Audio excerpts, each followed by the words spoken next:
Welcome back, builders. This week we're taking a look at Late Age Caelum, Return of the Raptors.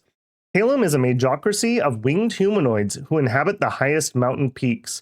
In ancient times, there were three Caelian clans led by semi-divine beings known as Yazitas.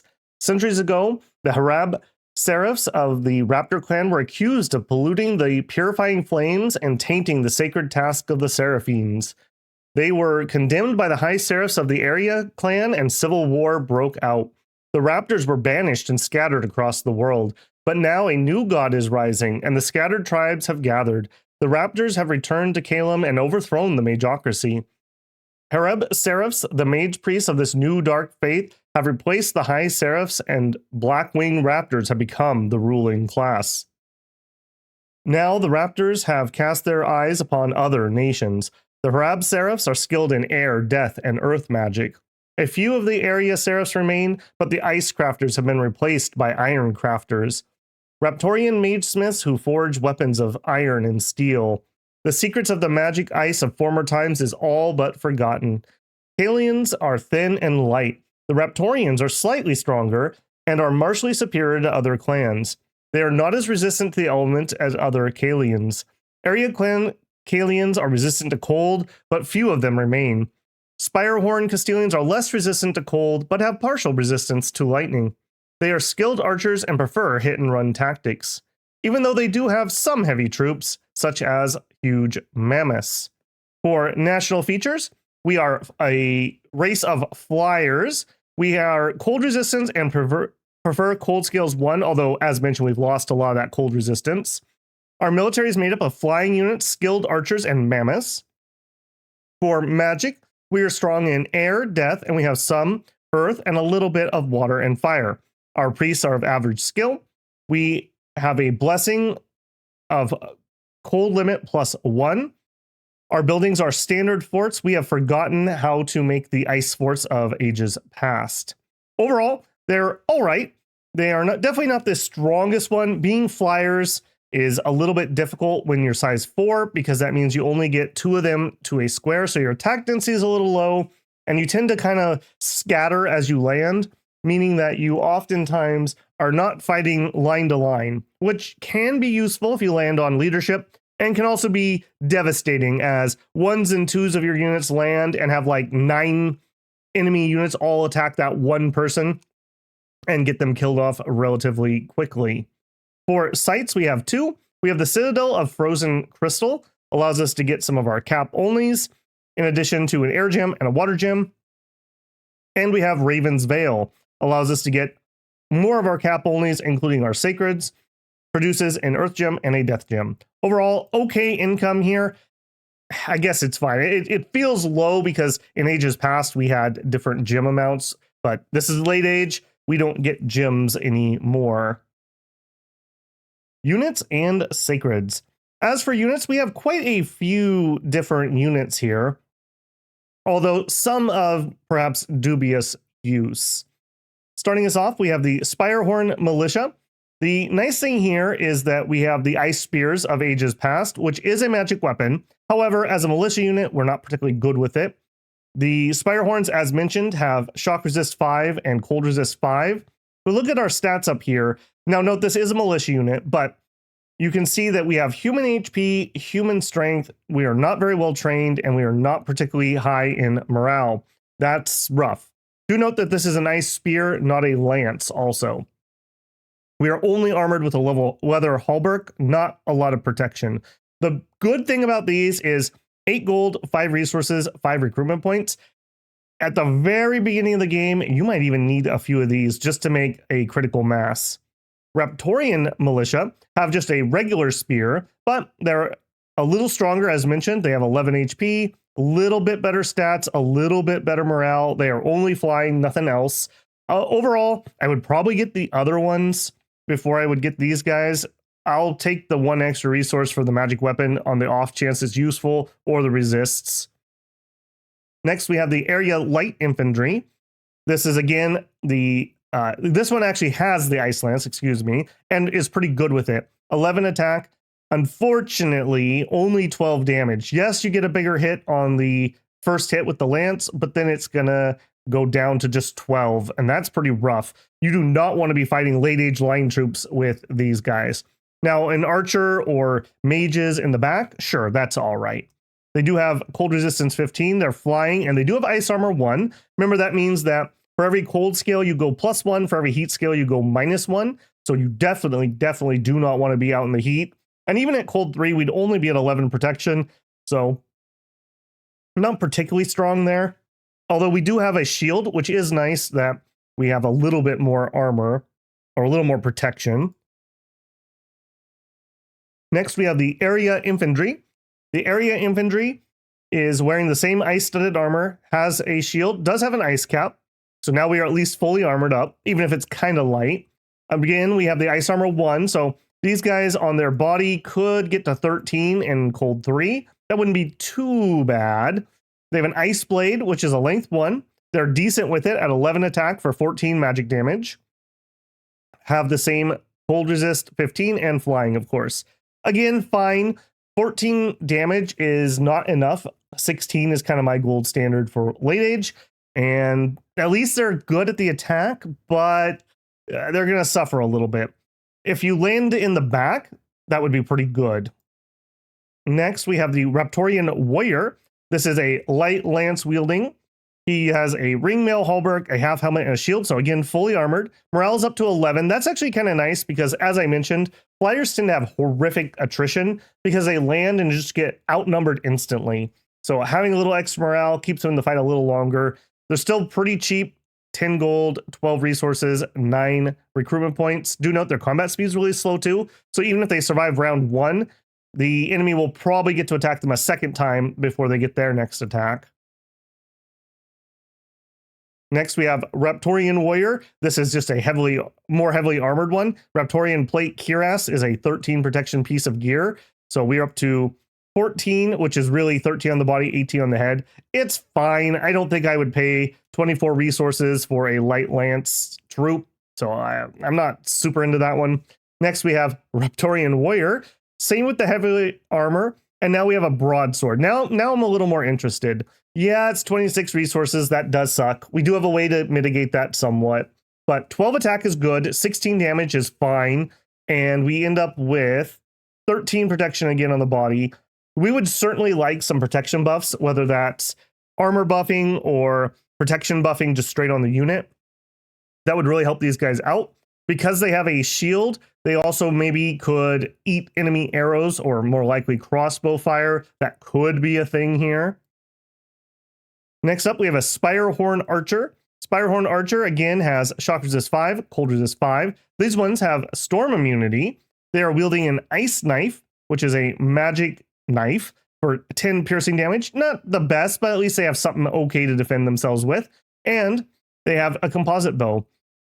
Composite bows aren't my favorite either, and they only have 9 strength. So these guys would really appreciate getting a Strength of Giants buff if at all possible. I will note that Springhawks are ethereal and ice knives are magic weapons. So that is one use case that maybe you just put these guys behind your other archers if you're fighting Springhawks, just to have a little bit better chance.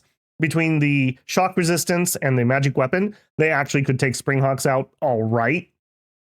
So use case, I suppose. A composite bow.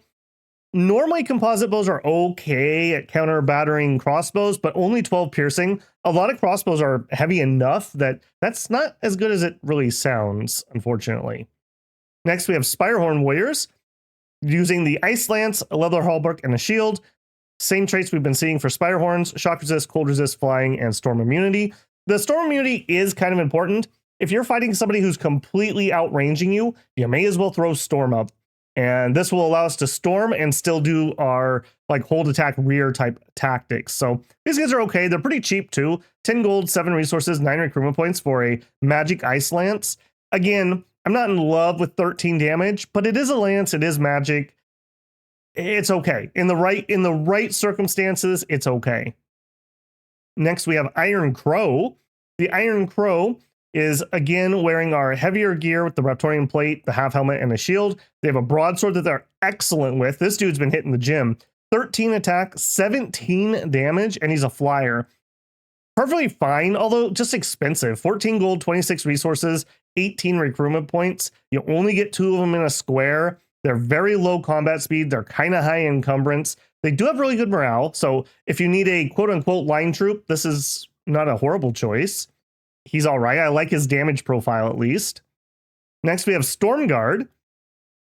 Now, the Storm Guard are a recruit anywhere, so just of note. 15 gold, 31 resources, 21 recruitment points. Has an Ice Lance, again, just that 13 damage. Oh, that sucks. We do have Ice Armor 2, though. So if you have gone cold, especially cold 2 or maybe even 3, the Ice Cuirass, the Ice Aegis, and an Ice Cap with that is really nice. So we have 14 on the body. If we're in cold 3, that's 20. That is a lot of protection. Now we're actually kind of hard to kill. Yeah, we're not going to be killy ourselves, but we do have an Ice Lance, which is length 3, so we could repel with those. So these are actually pretty good line holders, weirdly enough. So they do require to be in the cold, though. Even just heat 1, you would go down to 12 protection, and I'm not going to buy a 12 protection unit for 31 resources. That's garbage. Next up, we have Iceclad. This is a cap-only, non-sacred unit. 15 gold, 40 resources, 21 recruitment points. They're on that lighter chassis, so 9 HP, 9 strength. That sucks a lot. Good protection, good magic resist, good morale. They have that high cold resistance, flying, and ice armor 2. Again, we could get really high. So they have 17 on the body. So in cold, let's say 2, that's 21 protection. That's pretty hard to get through for a lot of things. They're going to probably need to bring 2-handers against you. And if it's a length 2 2-hander, you're actually pretty good at repelling those. Again, though, Ice Lance with only 12 damage, that we're not the killy units. We're not particularly killy here. So that is a little bit of a pain point. I do like these guys. If you have good cold around you and you know you're going to be fighting in your own territory, not bad. Also, as maybe like a door plug for a sieged castle of your own, you could plug it with these guys and have them just sit in that entryway and be really difficult to dislodge if the enemy doesn't have some magic. Next, we have the Raven Guard. I like these guys quite a bit, actually. This is my main hold attack rear unit if I get the resources up and rolling. 16 gold, 23 resources, 23 recruitment points. They are a Raptor, so they have the better stats here. 12 hit points, 11 strength, 12 attack skill. Great stats there. 13 morale's good, especially for someone who's probably going to have a lot of attrition. They have a short sword and a dagger, so 2 attacks. And the short sword specifically does do 16 damage, and it can be slashing or piercing damage, so relevant when it's relevant. And a secondary dagger, so just an extra attack. That does mean that 2 of these fit in a square, and you do get 4 attacks out. So we have a unit that kind of solves our attack density problem somewhat. They're wearing the Raptorian plate cuirass and a half helmet. These guys absolutely love to be buffed. A little bit more protection so that they don't die, a little bit more strength so they're a lot more killy, and these guys will do really well for you. We do have access to Earth 2 casters, although they're not the most common. I think it is well worth your time to buff these with Strength of Giants and something to up their protection a little bit, and you'll be pretty happy with these, especially if they're landing in the back line, fighting crossbowmen, archers, mages, a few bodyguards. You'll be pretty darn happy with these guys. They can actually slice things up pretty well. And do remember that the harassment penalty matters, so having the extra attack, even if it's kind of a crappy one, does actually help these guys out a little bit. Next, we have the Mammoth Rider. I'm not the biggest fan of mammoths, but they do have a place and they can be really useful. Mammoths especially really like protection and mist form. Mist form mammoths are pretty dang hard to deal with, and these are pretty good ones. Do note that these are for the Mammoth Rider, not the mammoth himself. This is the mammoth himself. So he's cold resistant, trample, has snow move, and is an animal. Of course, he's not flying, so you can't easily move your high mobility armies around with these guys. I would definitely put them in their own unit so that you can fly your quicker units around, and then these guys can slowly make it to wherever you need them. They do have some archers on their back. They do have the ice knife, so they do have magic weapons. But the short bows are kind of whatever. Next, we have our 2 cap-only sacreds. We have the Iron Hail Archer. This is a sacred that has a composite bow and a dagger and a ringmail hauberk. I'm not really in love with these. It's just a composite bow in late age. I guess they do have reinvigoration, but archers usually aren't the ones pooping out on you. Only 4 encumbrance here. No hat, no buckler, very low protection. You're going to get shot up.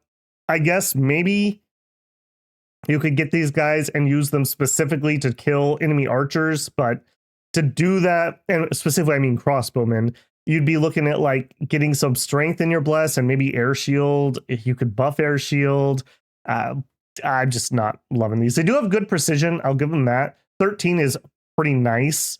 But if I'm going to get the sacreds, this guy's better. The Earthbound is a cap only.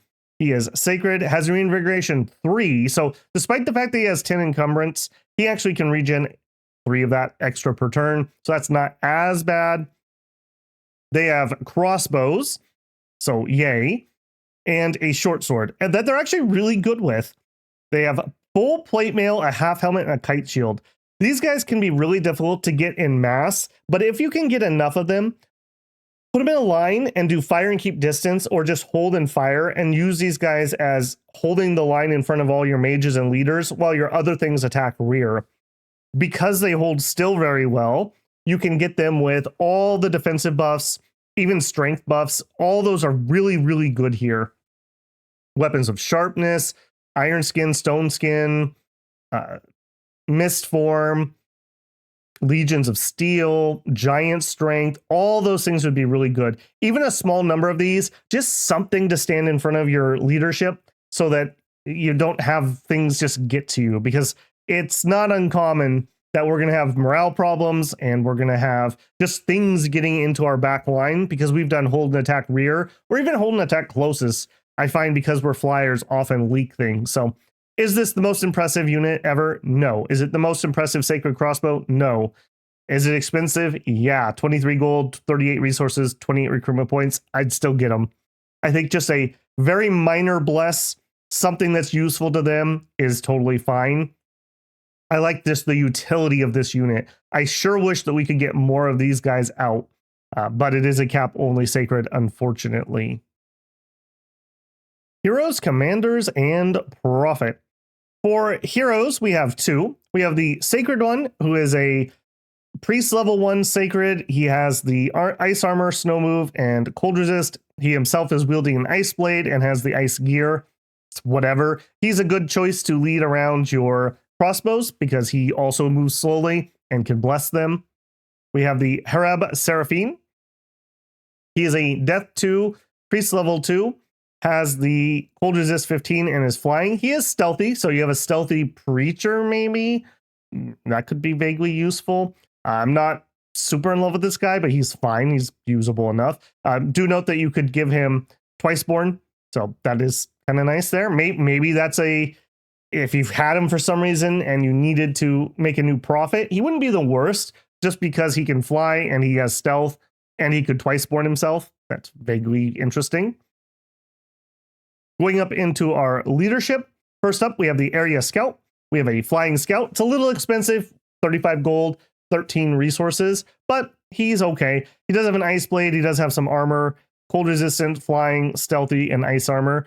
If he was to something tries to assassinate him, he might actually be able to kill an assassin. So that would be kind of funny. But beyond that, it's just a kind of a more expensive scout, although the flying is pretty good utility there.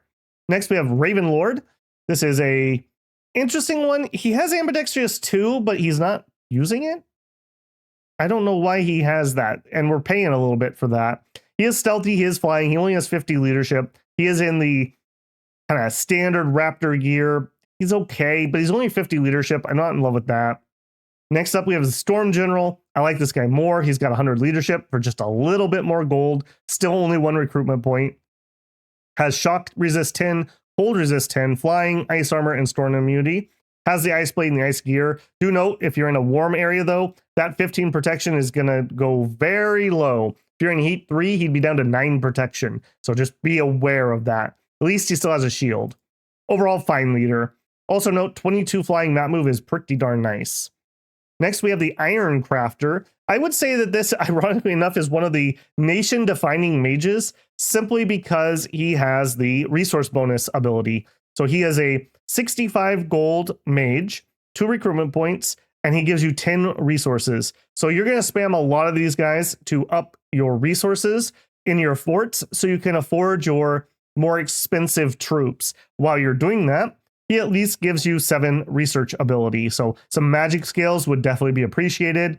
Some owl quills, any other research boosters, all really nice. He does have a forge bonus of 1, so he does lower the cost of things. Unfortunately, there's only so many Earth 1 items that we're going to want to forge, but if you were gonna, that'd be fine. If you had to boost somebody into a path you didn't have, this would be a good choice just to give you some reduction on what he's crafting. I don't know what that would be per se, but if you were, that would be an option there. Overall, you're probably going to get tons of these guys because they are researchers and they have resource bonuses. In a pinch, if you gave this guy 1 Earth gem, he could use that to cast Summon Earth Power, and that takes him to an Earth 2. Earth 2s are not the most usable. Earth 3 is kind of where you want to be, but it's something. So you could transform a lot of research mages into Earth Melder casters or something. Something at least that they could do. Next, we have the Caretaker. He's an Earth 1, Death 1, Priest 1, has 9 research for 56 upkeep, which is pretty good. Let's actually hop back to the Iron Crafter. His 7 research comes at 52, so he is also pretty efficient there. Back to the Caretaker. Other than being our priest level 1, that's not super impressive. He can give himself like stone skin or iron skin and skeletal body, so he's relatively defensive, but what he's going to do with that, I don't know. So that exists. Next, we have the Hareb Seraph.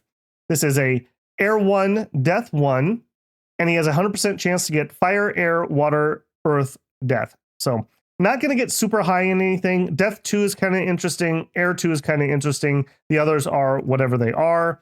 Has 11 research for 140 gold, so not efficient. These guys could be your Alquill crafter. If they are Death 2, they could craft your Skull Staves, things like that. But as a combat mage, I'm not in love with them. Although we do have a national spell that is Air 1, Death 1. So that is something maybe interesting. We'll look at that and then have to make a value judgment when we get there. Next up, we have the Caelum Seraph. This is a cap only. He is a Air 2, Water 1.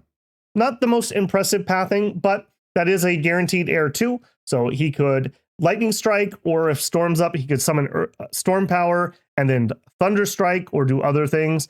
Air 2 is also good for buffing Mist Form out into your troops. Does have a magic weapon and no defensive gear. Definitely consider having this guy do an air shield or personal Mist Form to keep himself safe. He's 175 gold, which isn't terrible for a guaranteed useful path. Maybe you could get these guys high enough that they could do Ice Mist, another spell that might be interesting to you. He has 15 cold resist himself. Finally, we have the Hareb Elder, as again a cap only. Comes in at 430 gold, so kind of expensive, and he's slow to recruit, and he's old. And he's not super duper old, like an Unaging Bless would take him out of old age, but I don't think that's worthwhile here. He has Air 2, Earth 1, Death 2, Priest level 2, and a 110% chance to get Fire, Air, Water, Earth, Death. Overall, Twiceborn, I think, solves the old age problem if you can afford it. He could be an Air 3. Air 3s are good enough to cast Storm for you, just need 2 gems. He could be a Death 3. Death 3s with a Skull Stave takes you to Death 4. That can be pretty useful. He can self-buff himself decently. You can get, on a 20% chance, a Earth 2. If I get an Earth 2, I would sure like to make some Earth Boots, and I would like to make some Dwarven Hammers. Being Earth 2 is really important for buffs, and we really, really want those Earth buffs. It's a shame that only 20% of these guys are going to have it, and depending on your Earth income, will depend on how many Earth Boots you can make and get that out for people. Even in Earth 2, that just does summon Earth Power and then can Skelly Spam, also would be pretty useful. So Earth Boots and a Skull Stave is an expensive guy, but he would be able to cast a lot of Hortus Skeletons, which could be pretty useful. This is also our mage that can get to Winds of Death relatively easily. You would need a, I believe, Death 3 holding a staff, and then he could do it. So Cloud Trap Ease in, He's already twice born himself. He does a Wind of Death and either retreats or just gets himself killed and comes back using the twice born. Really, really, really powerful. One of the more accessible Winds of Death casters. And while we don't have any troops that are immune to that, we have both air income for the little Frankenstein summons. We'll look at them when we get to that, or just death things in general. So could be pretty useful there.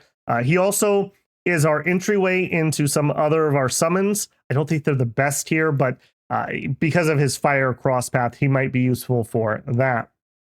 Who would I make my prophet? Ideally, I think I would go with a Storm General, just because he has the chance to have the highest protection. He has good map move. Maybe we would do Scout, just because stealthy. He's 55 stealth too, so it's not bad. Stealthy prophet could be kind of useful here. A Raven Lord, I believe, is what we start with.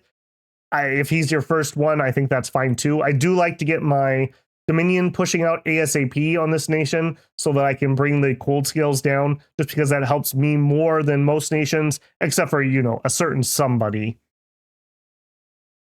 National items and spells. As for national items, we have no national items. As for national spells, we have quite a few. Starting us off in Conjuration at Conj 3, we have Herd of Elephants, Ambush of Tigers, Herd of Buffalo. We have no native nature income, so none of these are castable. Maybe if we got some indies. We also have no native income, so not particularly interesting. At Conjuration 5, we start in with the summons that Caelum has had all the way through. Call Aruanai, Call Yazatas, Call Davis, Call Jahi. All those are interesting. We don't have native astral, and we can get this one, the Davis, and with a random fire guy holding a skull staff, we can do the Jahi. We'll look at those when we're done looking at spells here in a second. So these are natively possible. We do have some death income, so maybe they don't fit very well with how we want to build our scales, though, in my opinion. At 6, we have Call Celestial Yazid, Call Yada. Call Yada is another one that maybe we could get to. We'd need a fire booster or a very lucky 10% chance. Maybe. At 7, we have Call Pravashi. This we actually can kind of bootstrap into if we get Astral, so that is something to think about. At 8, we have Call Amisha, Spinta, and Call Greater Deva. Most of these, I just don't think these are in reach. Gem income's super low. We can't natively cast most of these. It's disappointing. Very disappointing. Our other ones are in Thaumaturgy. At Thaumaturgy 6, we have Parting the Soul, Death 1, Air 1, which we have a caster that specifically has those paths. This is a hard one because it's 40 fatigue. Range 30 affects one person with 100% precision. However, 40 fatigue costs means that we're only really going to be able to cast this 3 times before we pass out with just that normal mage. The spell itself is armor negating, magic resistance negates, and what it's going to do is, I believe it's going to, paralyze you, and it summons some predatory birds, which are Blackhawks, 3 of them. That doesn't sound amazing, but let's say you had, 10 of these guys. 10 of these guys would give you 30 Blackhawks. That's a lot more interesting. And I'm not sure that we have to actually hit for that. It's hard for me to tell on that one. If that's true that you don't have to actually paralyze them, it's amazing. If you do have to paralyze them, it's okay. The chassis that would want to cast this isn't sacred, so we can't really buff it particularly easily. If for some reason you were drowning in death gems and you gave them all skull staves, they could cast a lot more of these because that would half the cost. Overall, though, paralyzing somebody and just throwing some birds out is great. It's just like those troops who have like a hawk with them. It disrupts the enemy horrifically, causes friendly fire from archers, etc., etc. So interesting spell, kind of hard to get to. I really wish this was like Thaum 2 or 3, because I'm not sure how deep we're going to go into Thaumaturgy, so yeah. And at 7, we have Call of the Druglunt. Again, we're not going to be able to native cast this easily. We could get a death 2, fire 1, so we'd have to get 2 extra deaths from somewhere. It's range 4, and this one is, what is this one? Yeah, We let a destructive spirit loose on a remote land. Unrest is increased and is attacked by bandits and a host of Davis. I don't think you're ever casting this. Let's be real here. 15 death gems for that? Probably not. Spells of note for this nation, I would definitely say summon air power or summon storm power, very good. Summon earth power, very usable. Maybe summon firepower even, could be handy. We have easy access to air 2 and death 2, and we can get our death higher a little bit. So the air and death summons are pretty nice. Wights, Banes, Shade Beasts are even pretty in reach for us. Those could all be pretty useful here. Air elementals could be another thing that we might be looking to, especially if we're storming. In alteration, of course, the standard buffs for air. So the mist form buffs, very, very important for us. Beyond that, though, protective winds for protecting us from arrows. Mist, if we're not going to win the archery duel, we could mist, which just lowers precision for the enemy. Can be kind of nice. It's relatively cheap. We can do that relatively easily. Freeze is an okay spell, although we're only going to really get water 1, so probably not going to get too much use out of that. Going down to 4, we get Mist Form. This is a pretty important buff, especially if you want to use the Mammoths. This would help a ton, and any of our troops would really like to have Mist Form cast on them to help them stay safe. We just get outnumbered and killed too quickly otherwise. At 5, we have Storm. We can get Air 3s relatively commonly, 20%. So take it as you will. And then we can cast Storm without any other buffs or anything. So that is rather nice. Moving up from there, Arrowfiend is another pretty nice spell. Just if you don't want to storm, but you do need to protect from arrows. Ditto with Fog Warriors. If you can get an Air 3, we can cast Fog Warriors, which is a Area Effect 20 version of Mist Form. Kind of handy there. And while it's a lot of work, Army of Mist is a really, really good one to get. Because it's Air 5, though, and costs 3 gems, we're going to struggle. I think you would need to be... Yeah, you would need to be Air 4 to be able to cast that, because we could spend 4 gems at that point. So hard to do. We would like to do that. We would really like to do that. So keep that in mind when you're designing your Pretender, that maybe you want to make somebody who can make air boosters or cast this themselves. In Evocation, we have a couple different things here. We actually have Death 2, so Shadow Bolt, Shadow Blast, those type of spells, very usable. Shadow Bolt's kind of whatever, but on Shadow Blast, 1 death gem gets you a really nasty spell. Area Effect is 9+. It does 8+ armor negating damage, and you can only resist for half damage, and you have to do a second magic resist for a paralyze. Throwing these out, especially if you can deploy so you can throw this out round 1 before your troops land in the back, would be super helpful. Landing on some paralyzed troops will allow you to get the first kills, maybe rout the enemy right there. Guarantee that like your lance hits get in there and you get that first kill guaranteed. Very handy, I would say. Yeah, it costs a death gem, but I do feel that that spell is all right for that. Also, if you're using Undead Chaff, then you don't have to worry so much about firing this into your own line. Of course, we also here have Lightning Bolt, we have Thunder Strike, all very good combat spells, especially if we're storming.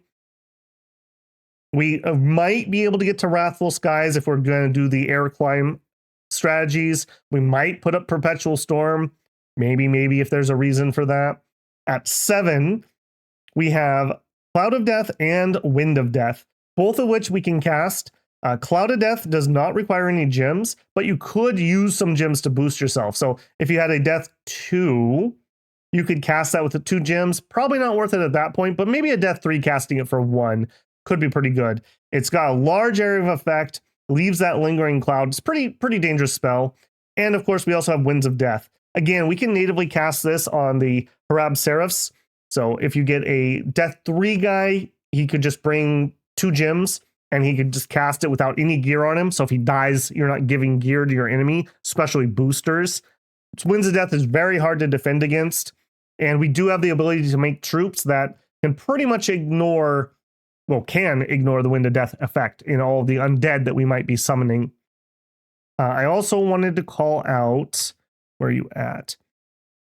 Now, I guess we can't really reach Freezing Mist because we're only going to get Water 1, so probably not going to be able to get that, unfortunately.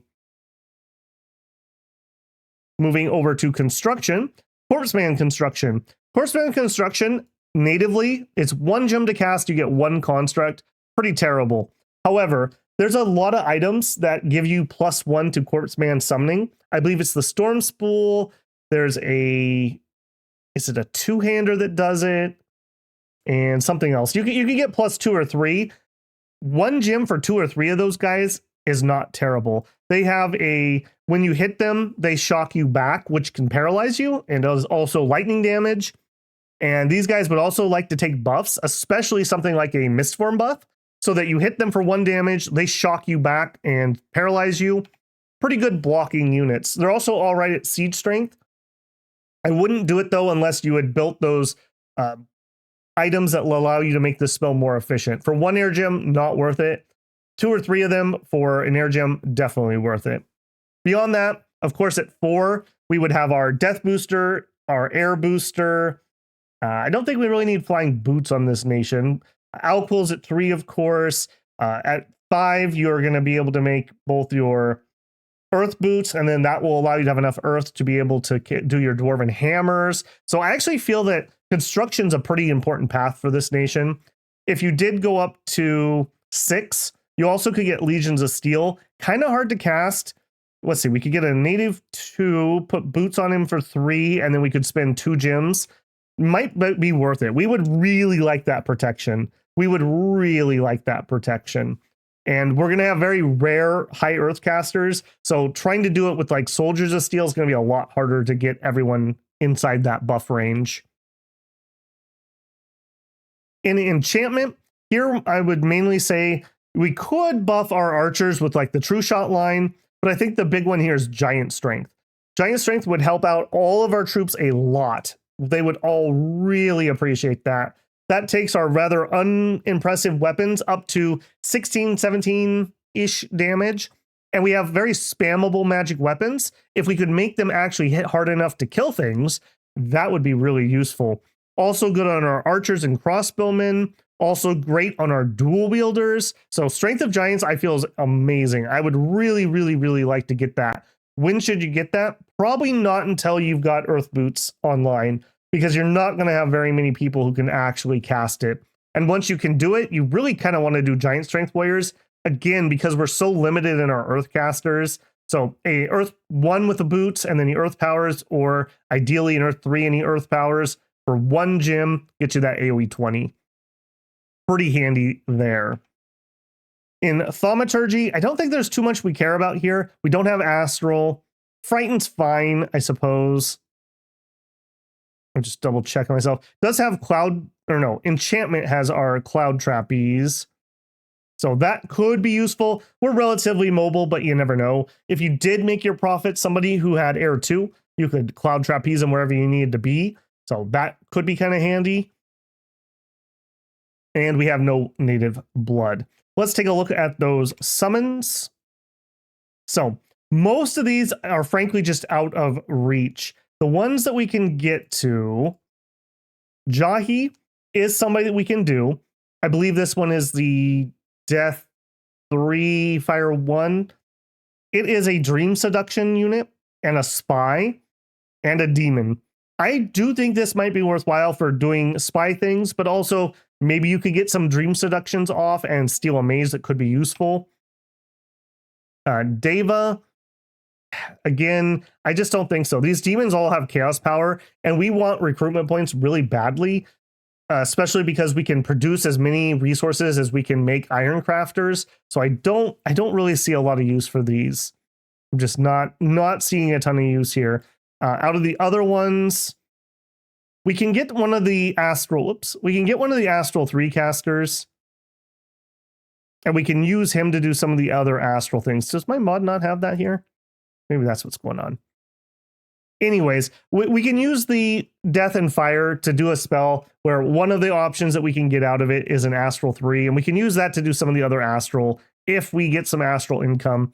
If you want more talk about all these summons, check out the Early Age or Middle Age Caelum. I'm not going to cover these because they're just frankly not something that's really reasonable to get to, but maybe you get lucky in the game. Maybe you could get some of those out. Okay, let's bring all that together. Caelum is a nation that probably one of our weaker incarnations here, although we do have some decent tricks. The Wind of Death thing is really nice. If you can survive long enough to get that up and online, we can do it relatively cheaply and spam the heck out of that. That's very good for taking thrones. There's only a few thrones that basically don't care about Wind of Death.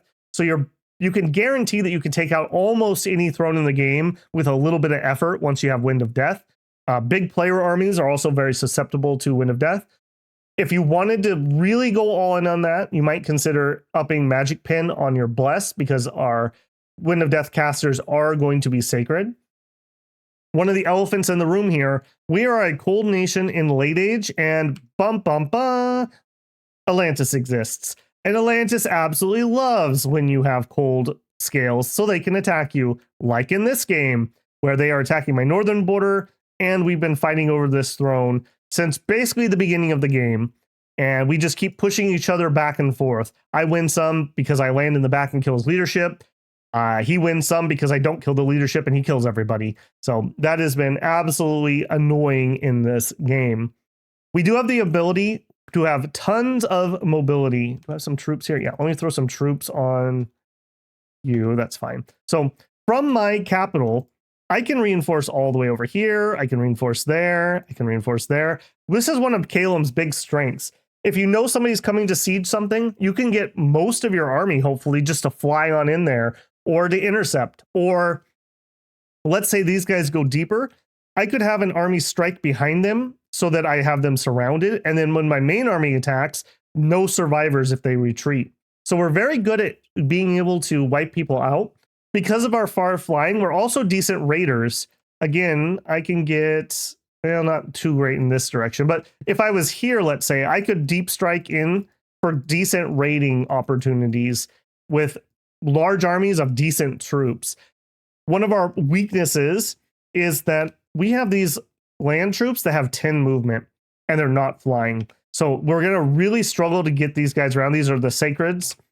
We're going to really struggle to get them where we need them to be. You kind of have to commit either those or mammoth armies to wherever they're going to be most effective, and they don't have the ability to redeploy quickly like our other troops do. We're also a very expensive nation. We look at our capital here. I have all of these iron crafters, and I'm just now able to basically max out my recruitment points. I need like 1 or 2 more of these, and I'll be able to do it. Note, these are the really expensive ice clads that I'm doing at the moment. But this is a lot of money. I have 161 gold. If I cancel just this recruitment, 479. So we are definitely a nation that really likes money.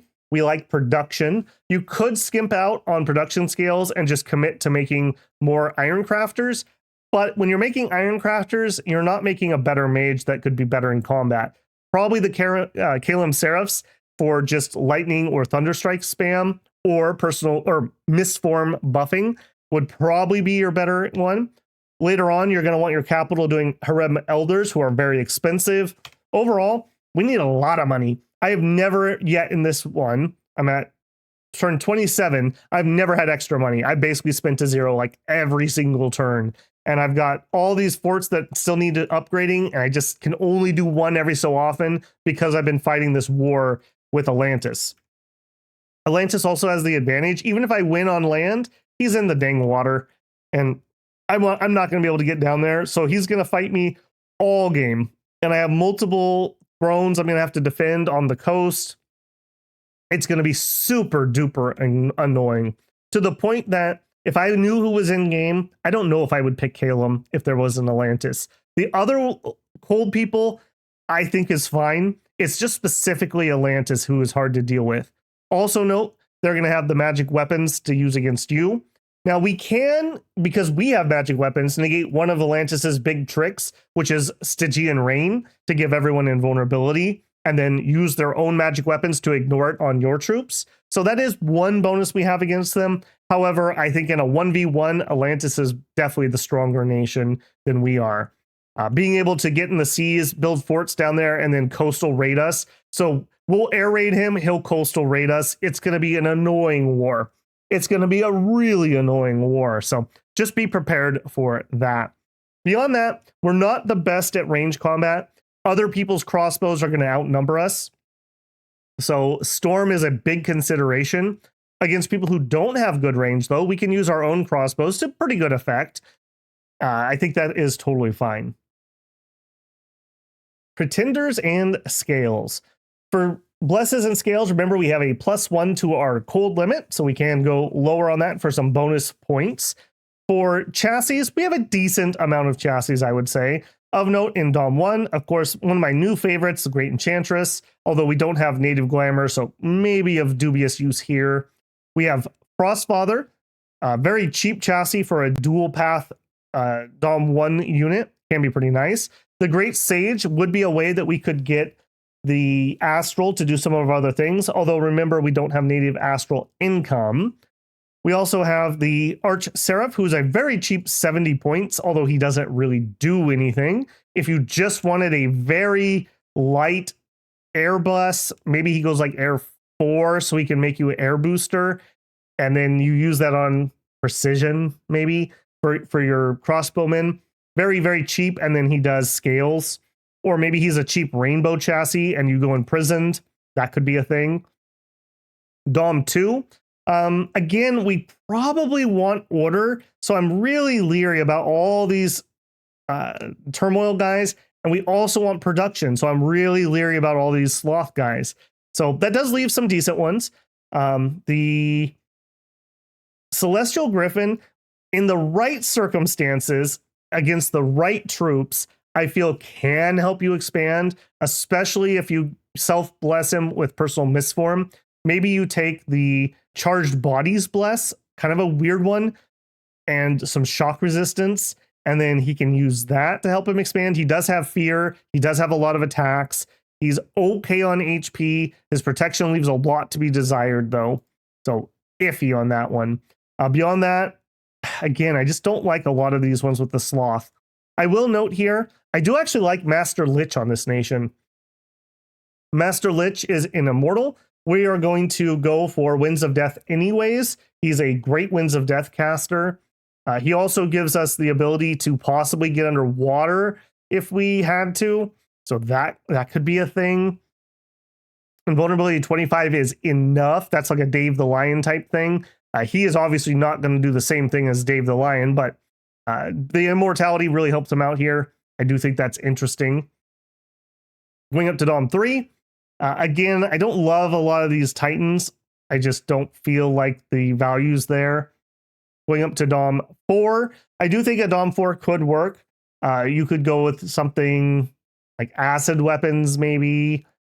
Yeah, I'm not loving a lot of these. Let's look at a couple that I built up. Overall, decent choices. I guess it really comes down to, are you going to go like heavy scales? Are you going to try for a light bless? I don't think you really want more than a light bless. An expander god actually wouldn't be bad. We're not terrible at expanding, but we really would appreciate getting our cap circle ASAP so that we're not stuck using like Spirehorn Militia to expand, because the attrition is going to be 100% basically every fight. Next up, let's look at some actual pretenders. We have Cutba, the Scale of Betil of Writing. This is a Air 5 Earth 3. Why Air 5? Because he's an inept smith, and I wanted to be able to make air boosters. He is going to bring in 2 precision and 2 shock resistance. The shock resistance is so that our mages can protect themselves, or our expensive mage, just from a random lightning that may get thrown out during combat. He has Order 3, Production 2, Cold 3, Magic 1. You definitely could probably imprison this guy harder and up some more scales. Some more magic especially would be really nice. The growth wouldn't be wasted either. So that's fine. Kind of a boring one. His main thing is just to be able to make the air booster. Not particularly impressive there. Next up, we have Sigvald, the Frostfather. He is more trying to actually do something with our sacred crossbows. So he has Far Shot and 4 precision. So these are going to be like hold and fire type troops. And you could do hold and fire enemy archers. because of the far shot pretty effectively here. Again, really pushing that air 4 to make air boosters so that we can storm relatively easily. He also can cast Blizzard with this pathing. And yeah, that's about it for him. Again, helping with the research too. And finally, we have Spite. Spite is a Master Lich. Again, the Master Lich immortality is kind of nice. He's going to be able to make air boosters. He's going to be able to do Wind of Death for you. He comes in at Dormant and has a lot of scales. This was my favorite of the 3 that I did. He does come in relatively early for Winds of Death. I may even consider taking him to Imprisoned. For our Bless itself, we took a little extra precision for our crossbowmen and Withering Weapons. Our crossbowmen aren't stellar and we don't have enough of them, but Withering Weapons just sucks to fight into. Anyone with thugs or a super combatant, or if there's something really nasty on a throne, Withering Weapons will just wither them away. Sooner or later, you will hit and actually get something on them. Let's actually take a look. I'm now kind of curious about that build. If we did go with maybe an Imprisoned on him instead of just the Dormant. So we did that. We took him all the way to Imprisoned. We would want, I had 4 and 4, I believe. Withering Weapons is not incarnate, so we would still get the use there. Our other one had double precision. I would probably go that deep. What are we doing? We're doing just fine on points. So he brings in a death scale, so we can only go to growth 1. Okay, that's not terrible. And then we have 70 points left. It's 40 for a new path, 40 to up one of these. I would probably just do that. I actually think I like this better. We're not going to get Wind of Death out in year 1. He's not a super researcher, and this just brings in some extra luck. Yeah, we're order, but that'll protect us from getting some bad events, hopefully. Maybe we get lucky and get some gems. The lowered magic resistance works for Withered Weapons. It works for Parting the Souls. It works for Wind of Death if we cast it inside of our own dominion. We also end up with 2 extra bless points. I'd probably still go Farshot here. I think I actually like this version a little bit better. In my test game, he came out so much earlier than Winds of Death, and that's really the thing he wants to be doing. And even if you just want him to make the boosters, are you really going to be making an air booster, which is construction 5 and a bunch of gems in year 1? Probably not. I think I'm going to save this guy. You are going to be even spookier. Yeah, we'll save him. In conclusion, Late Age Caelum is a all-right nation. I don't think that they're one of the strongest. They have a lot of weaknesses. They can kind of mitigate a lot of their weaknesses via magic, although it's a bit rare and a bit expensive. I think in the right lobby, aka a game that probably doesn't have Late Age Atlantis, they are really difficult to deal with, and they like to attack us. We're a prime target. We can't get underwater to counterattack them if they've got water stuff. And they can coastal raid us, and we probably have cold at some level, which they really, really like. They would much prefer to attack into us than a heat nation. So I think we've basically put a giant target on our necks if Atlantis is in the game. Beyond that, though, we have some raiding. Our troops aren't misery. They're kind of fun. Playing Flying Nations is fun. We can do mammoths, especially if we misform them. Those can be pretty effective against the right targets. We have a mediocre but interesting and fun to use Sacred. I like this nation quite a bit. If you want to do some Winds of Death plays, we have a great chassis for that.